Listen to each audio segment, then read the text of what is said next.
Welcome back, everyone. My name is CJ, and today I will be going through Puzzle 2 of the World Puzzle Federation Puzzle Grand Prix 2020 Round 5. If you're just joining me and aren't familiar with the competition, a link to it will be in the description. Like last time, this is not going to be the optimal solution, but instead based on how I solved the puzzle for the first time. Let's get started. This puzzle is called Philomeno, or possibly Philomeno? There's good arguments for both.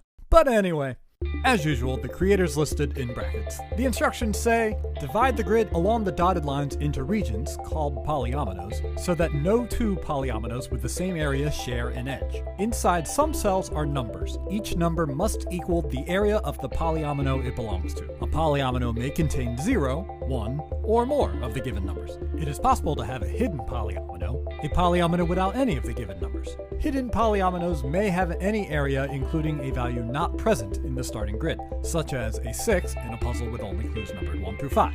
The dots in cells are only used for entering your answers.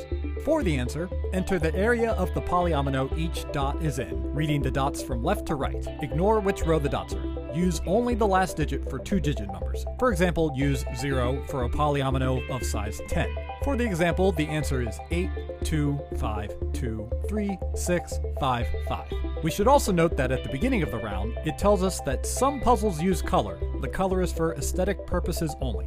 Good thing, because I only have black ink right now. So since a cell with a 1 completes a region with an area of 1, we can box them in right away. Not seeing anything else obvious, I decided to count the number of cells in the grid, noting the grid is horizontally symmetric in order to simplify the counting. I then looked at the numbers in the grid and what that means in terms of regions that are accounted for and regions that might not have any number in them. From highest to lowest, we know there has to be a 20, a 9, and a 5. But at this point it's clear that it's not going to be just one region with 5. So now I'm determining the minimum number of regions with area 5 there has to be. There are various pairs of 5s that can be connected, but there aren't any sets of 3 5s that can be connected with only 5 total cells. Since there are 7 5s, and it is fairly easy to find a way to make 3 pairs that don't overlap, we know there are at least 4 regions with area 5. But it could be more, so I'm noting over on the side that is 4 or more. I then decide to fill this info in for the others. The two 9s can be part of the same region, and at a quick glance, the 20s look like they could all fit together. But now I'm counting to actually check this, and indeed, with no other constraints, they could. There are 2 4s in the grid, and they can't connect in a single region of only 4 cells, so we know there are exactly 2 regions of 4 that contain a digit. There is only 1 3, and there are 3 1s. Doing the math, that accounts for 63 cells. 63 out of 83, huh? That's suspiciously exactly 20 difference. But generally speaking, I like to actually prove to myself that alternatives don't work. Here, I might be considering whether both the 9s and 20s can possibly fit into a single region each, which they can't. But if the 20s are in a single region, the 9s might be able to split, leaving 11 other cells to be made somehow, which seems reasonable at first glance. But ultimately, the 20s being all in one region seems like there won't be enough flexibility to allow the other puzzle constraints to work out. So with that and the convenient 20 difference, I decide I'm going to run under the assumption that the 20s are not all in one region, but rather 2. I don't really like doing this, but proving that it's definitely the case seems like it might take more time than it's worth, so I decide to risk it. But let's pause and consider how we might show it. Considering cells touching only diagonally don't count as the same region, numbers other than the one we're considering effectively create walls we can't pass. So let's assume the 20s are all in one region. Let's consider this cell. If the yellow 20 does not go through it to connect to the green 20, it has to go around, stretching across either the bottom or the top. If it went across the bottom, the minimum number of cells used is 13, but then it takes more than 7 to get to the blue 20 from any point here. If it goes around the top, it has to use these 13 cells.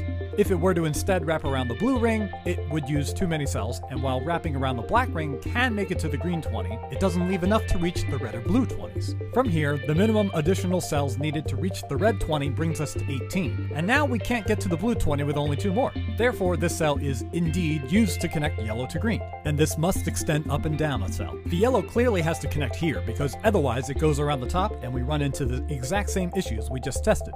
If the green 20 doesn't connect here, it either wraps around the bottom, which we already tested, or up around the black ring. This uses at least 17, but all 3 of the remaining are necessary to reach the blue 20, leaving none for the red. If this path is not used to connect to the black 20, it either has to wrap around the yellow, leaving not enough to get to the red, or around the black, with one short of being able to connect both the red and blue.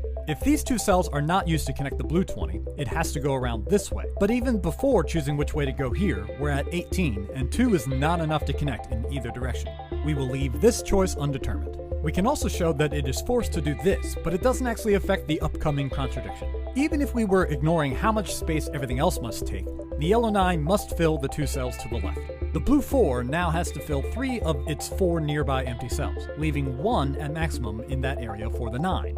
The yellow 5s are forced to connect, and then if the 9 travels down at all, it's forced to go in this order. But once you get here, the 5s can no longer make a 5, meaning this gives the 9 a maximum of 2 more cells. That means a maximum of 6 cells for the 9 up to this point. The only other way it can go is left and then up. But at this point, there are only 6 total cells here that have to somehow fit both a 4 and a 5. Thus, there is nowhere to successfully put the 9, finally meaning the 20s indeed cannot be only one region. So yeah, probably a good thing for time that I decided not to go through all of that. So knowing, or at least assuming, that there are indeed 2 20s, that adds up to 83, meaning there are exactly 4 regions of 5, and no regions that do not contain digits. It also means the 2 9s have to connect, and it's pretty easy to see the only way to do that with only 9 cells is to go through here, which forces the 3 up at least 1. Since we determined there are 4 regions of 5, this means there will be 3 pairs and 1 single 5. If the top 5 is in a pair, the only one it can go with is right below it. If this happens, none of the 5s on the right can pair with a 5 on the left. And since there are 3 on the left, one of them must be the unpaired 5. If the top 5 is not in a pair, that makes it the unpaired 5. So either way, the 2 5s on the right must be part of pairs. But the bottom right can only pair with the top right, so while I don't know which cells it will use, I'm connecting them like this for now. Looking at the bottom left 20, it must pass through these, and then I'm counting some possible paths for the 20s. Back to the bottom left, note that there are not enough available cells for it to be by itself. If it connects to this 20, the top left 20 must also connect, as there aren't enough cells for it to be by itself either, and it can't get by here without touching. The bottom left also can't avoid both of these, so no matter what, it connects somehow with this one. If they don't wrap around the left side, they have to fill at least this far, which leaves only 3 spaces for the 4 to fit into. The 9 is currently filling 7 cells, so it has 2 more to fill, which could be these. But if the 9 were to reach to the 3rd cell instead, then this one would not be able to connect to any numbers.